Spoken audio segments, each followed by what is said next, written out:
Hi, welcome to International or World Orangutan Day. My name is Megan and I'm one of 5 primate keepers here at Como Zoo. And I'm going to introduce you to our orangutans. So here at Como, we have currently 4 orangutans. You can see this big stud in the front who's got the big cheek pads and the pendulous throat sac. That is our dominant male Jambu, and he is 35 years old, and he came to us from the Audubon Zoo many years back. Behind him, you can see his mate Marquisa and their offspring Kamala. Now Marquisa is a 33-year-old female, and she came to us from the Oregon Zoo in Portland. And then of course little Kamala is 5 years old and born here at Como Zoo. And if we pan up high, we can see our princess. That is Amanda, and she is our almost 44-year-old orangutan who came to Como way back in 1980 when she was just about 5 years old. And she was born at the Gladys Porter Zoo in Brownsville, Texas. So a lot of people will ask us, I'll just talk about Kamala for a moment here, why is she so small when she's 5 years old? And she's actually going through a little growth spurt right now. But the really cool thing about orangutans, the little ones, is that they're totally dependent on mom for the first several years of their life, and mom is the one that teaches them everything they know to survive in the wild. And so while physically she looks like she's developing slowly, mentally she's developing quite quickly. It's really impressive, all the behaviors that she knows and skills that she already has at such a young age.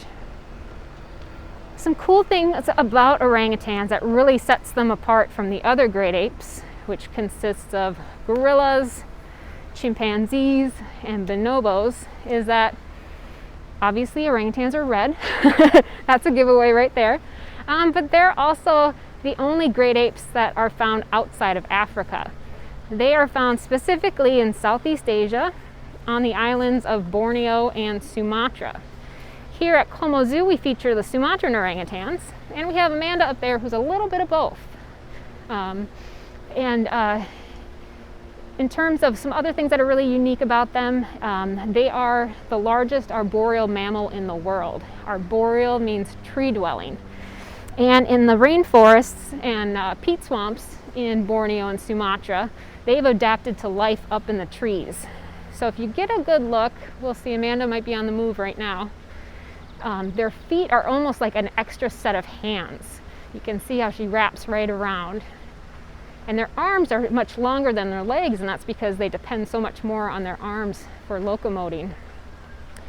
Some other things that sets them apart from the African great apes is that they do not live in troops. Instead, you'd see typically a social unit consisting of a mom, her baby, and a juvenile offspring that's still, hanging out with mom before they go off on their own. The males are much more solitary. They may court a female over a couple of days or a few weeks, but then they kind of go on their way, going through their territory, finding other females that they may be interested in. But here in zoos, they do adapt to living in these smaller social groups. And we like to say with orangutans, they're solitary but social. And so they very much in the wild, if it's a season where there's a lot of fruiting happening in one area, orangutans will all come and congregate and eat together. The little ones will play together. So it's very much more of a survival strategy that they have in the wild, to be more solitary. Because up in the treetops, these guys can weigh from 100 to 250 pounds. And so you really can't support a large troop of animals of that size. At 11. And also, like a lot of the other great apes, they unfortunately are critically endangered. The primary reasons for that, of course, the number one seems to be quite common, is loss of habitat and habitat fragmentation. Fires are also another cause to the decline in their population numbers, as well as illegal hunting and also wildlife trafficking for the illegal pet trade. So these are all things that are having a huge impact on orangutans. And unfortunately, orangutans really, their numbers don't bounce back quickly. And that's because a female will devote so many years to that little one. And they really wouldn't have another baby until the current one is 6 to 8 years old. And so you can see that their numbers can't grow quickly. And so it's important to have them here in zoos so we can talk about them as ambassadors for their wild counterparts.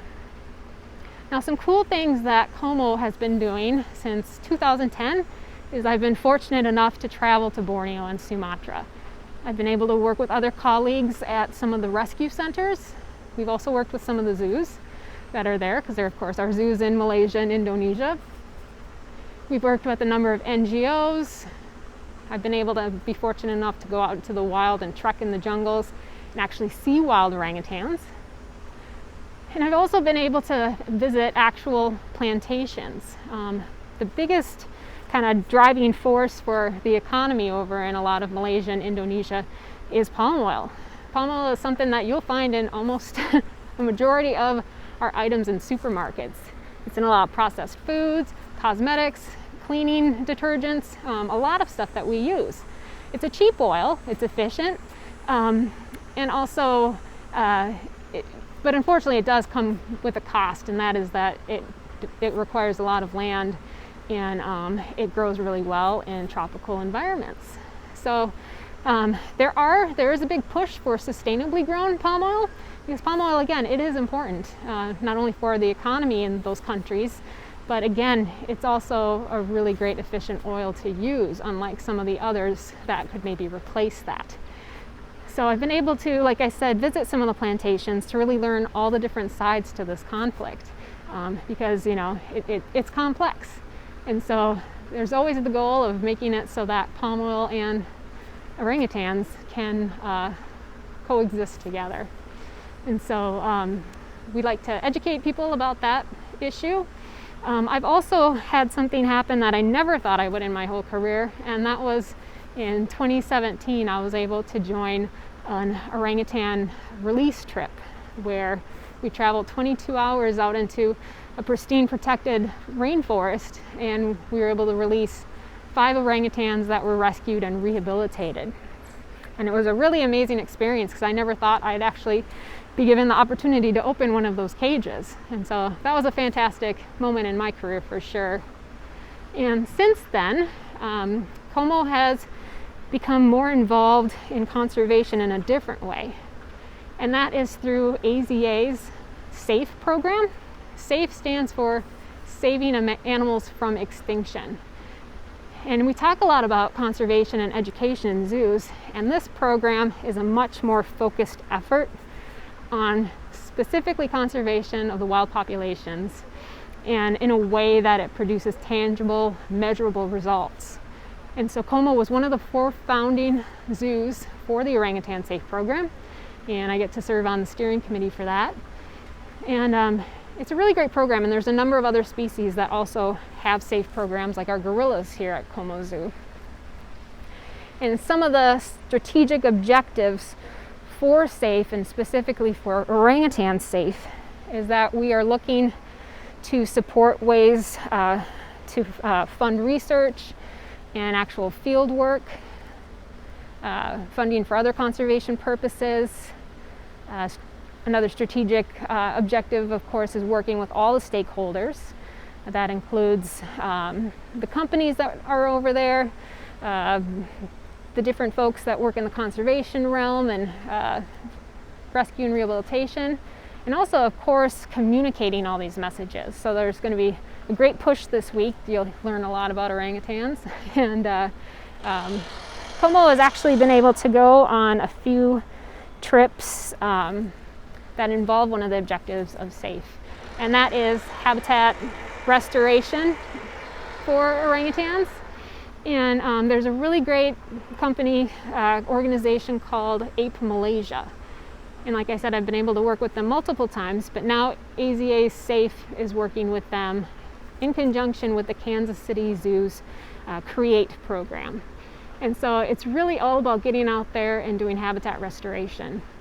And so what I had talked about earlier, one of the conservation threats to orangutans is not only the loss of habitat, but also habitat fragmentation. And so what's happening is we're finding these little pockets of forest. And what happens is when there's development all around them, they can't get safely to another section of forest. And so they're kind of trapped in some of these smaller areas. And so APE Malaysia has worked with local plantations who have given up some of their land to help create these corridors. There you can see little Kamala swinging around, and Amanda's saying, "I'm out of here." She really likes to hang out with her buddy Amanda. And so what we're doing with them is we're helping support the purchase of saplings. These are trees that are fast growing and fruit bearing. And we've been able to go over and actually help with, a couple days worth of, hard back-breaking labor, clearing areas for the planting, and also, more importantly, for the maintenance of the saplings that have already been planted. Because of course, in the rainforest, things like to kind of grow and take over some of these little saplings. So I've done a lot of machete work, clearing away the bases of these trees.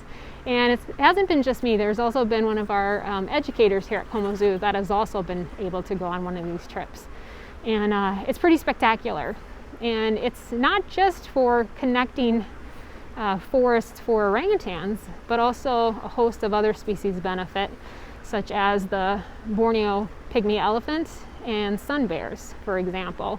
And they have had camera traps in some of those areas that have been replanted, and they're finding that these critically endangered species are using these wildlife corridors that we're creating. So it's pretty exciting.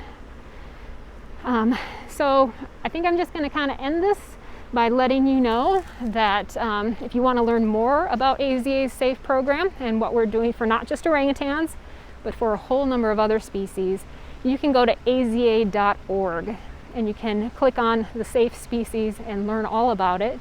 You can see some of the reports to see what we're actually doing in zoos to help save some of these animals in the wild. And so we really want to highlight this program in honor of World or International Orangutan Day. And I hope you learned something, and I hope you will love the orangutans just as much as I do. Thank you.